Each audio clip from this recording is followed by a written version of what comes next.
خۆپیشاندانەکان شێوازی وەڵامدانەوەی خۆپیشاندانەکان لەلایەن هێزەمنیەکانی عێراق پرسە گفتوگۆکەن لەگەڵ بەڕێز خالید وەلید گوتەبێژی بزوتنەوەی نادل ئەخذ حەقی لە بەغدا و لەگەڵماندا. بەڕێز خالید وەلید سڵاوتان لێبێتوم، کاتتان باش.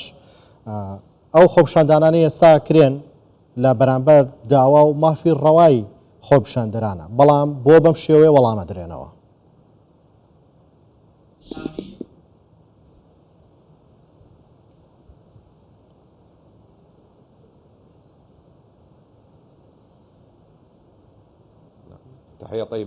بەڵێ سڵاو لەوە بینەرانی کوردستان 24 زۆر سوپاس بۆەوە. ڕاستەکەی ئەو سەرکوتکاری کە بەرامبەر خۆپیشاندەران ڕوویدا بەرامبەر دەرچوانی بەشە پزیشکەکان، ئەمە کارێکە بە هەموو شێوەیەکە ڕەتکراوێ و سەرکۆنەی دەکەین و هەموو خەڵکی عێراقیش سەرکۆنەی دەکات. ئەم کوڕوپچانەی ئێمە کە لە کۆمەڵگەی خۆمان وە لە دەرچووی گرنگترین بەشە داواکراوەکانی کۆمەلگەن و خانەوادەکانی عێراق ئەرک دەکێشن و ماندوو دەبن تا منداڵەکانیان بەو زانکۆ و بەشانە دەگەێنن، بەڵام ئەمانە دوای دەرچوونیان سەریان لەوە سوورماوەکە دانامەزرن. هۆکارێکیش ئەوەیە کە وەزارەتی با بڵێن تەندروستی گەیشتۆتە ئاستێکی پڕبوون و ناتوانێت چیتر خەڵکدا بمەزرێنێت و بە گوێرەی ئەو یاسایانەی کە داوای کردووە کە ئێستا نزیکەی 32,000 کەسیان دامەزراندووە و ناتوانن هیچ کەسێکی دیکە دامەزرێن. وەکو دەشزانن ئەم چیرۆکە ڕێگری لەوە کردووە کە ئەمان دابمەزرێن، بۆیە ئەوەی دەمێنێتەوە ئەوەیە کە داهاتوویان بە دامەزراندنەوە گرێدراوەتەوە. ئەو سەرکوتکاری ڕوبڕووی ئەوان بووە لە لێدان و لە دەستدرێژیکردن سەریان. ئەمە شێوازێکی هەمەجیانەیە و دوورە لە هەموو شێوازێکی شارستانیەت. حکوومەت و دەستگاکانیش ئەو پەیامەمان بۆیان هەیە کە حکوومەتی ڕابردوو لە ساڵی 2019 کاتێک ڕووخا لەبەر ئەوە بکە ئاوی گەرمیان بە خۆپیشاندەراندا کرد و هێرشیان کردە سەر خۆپیشاندەران و لە گەنجانیاندا خوێنیان ڕشت. ئەمە بە هەموو شێوەیەک ڕەتکراوەیە و ڕەنگە زیاتریش پەرەبسەنێت چونکە ئەم حکوومەتە بەخۆی دەڵێت حکوومەتی خزمەتگوزاری، بەڵام حکوومەتی خزمەتگوزاری پێویستە گوێرە خەڵک بگرێ، شتەکان چارەسەر بکانە، قەیرانەکە قوڵتر بکاتەوە.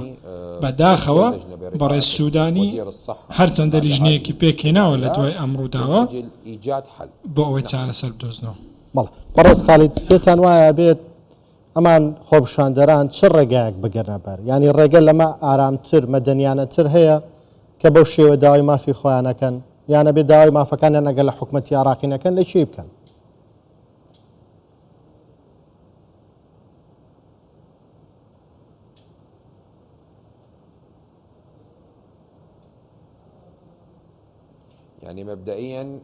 بە شێوەیەکی بنەڕەتی ئەمانە خۆپیشاندەری سەلامەتن، داوای مافی خۆیان دەکەن. تەنیا ئەو دروشمیان بەرز کردوێتەوە کە داوای مافی خۆمان دەکەین و بە گوێرەی یاسا داوای دامەزراندن دەکەی، ئەو یاسایانەی کە بەکاربەرن. ئەوەی کە بگوترێت ئەمانە وەکو ئەهریمەنوان و سەلامەت نین لە خۆپیشاندان، ئەمە هەوڵێکی بێهیوانەی ئەو دەستگایانەیە کە دەیانەوێت بە هەموو شێوازێک شکستی خۆیان بسەلمێنن دوور لە هەموو دابونەریتێکی شارستانیەتی. ئەم خۆپیشاندەرانە لە خۆپیشاندان بەردەوام دەبن، چونکە ئەم بابەتە پەیوەندی بە داهاتووی ئەوانەوە هەیە، پەیوەندی بە هیوای مەڵباتەکانی ئەوانەوە هەیە. تەواوی ئەم گەنجانە بەرگەی جۆرەها فشاری مادی و معنەویان گرتووە، چەندین ساڵ خوێندویانە، داهاتووشیان بە تایبەتی لە بواری پزیشکی کە لەو بوارەدا تۆ پێویستت بەوەیە کە خەڵکانی ئەو بوارە لە کردی دەوڵەتدا کار بکەن بۆ ماوەی 3-4 ساڵ تا بتوانن مۆڵەت بەدەستبێنن. دوای ئەوە ژیانی پزیشکیان لە بەشی دیکە دەست پێ دەکاتە کەرتی تایبەتدا، کەواتە ئەمان ئێستا بەم کارە پەک خراون و ڕاگەندراوەکەی سندیکای پزیشکانی زۆر ڕوون بوو، ئەوەی ڕوودەدات هیچ تاوانی دەرچوانی تێدا نییە و ناچاریش نین باجی خراپلاندانان هەڵبگرن.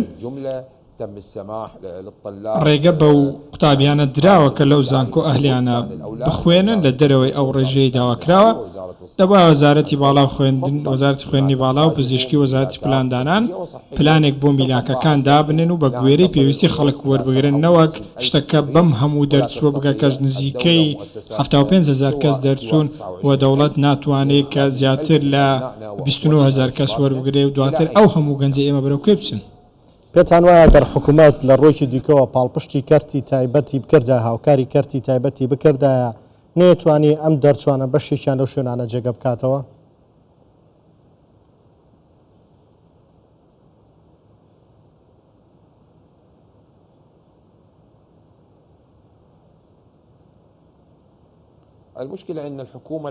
کێشەکە لە حکوومەتی ئێستا ئەوەیە کە بۆتە حکوومەتێکی قوربانی بەهۆی ئەو هەڵەی لە سیستەمی سیاسیدا هەیە.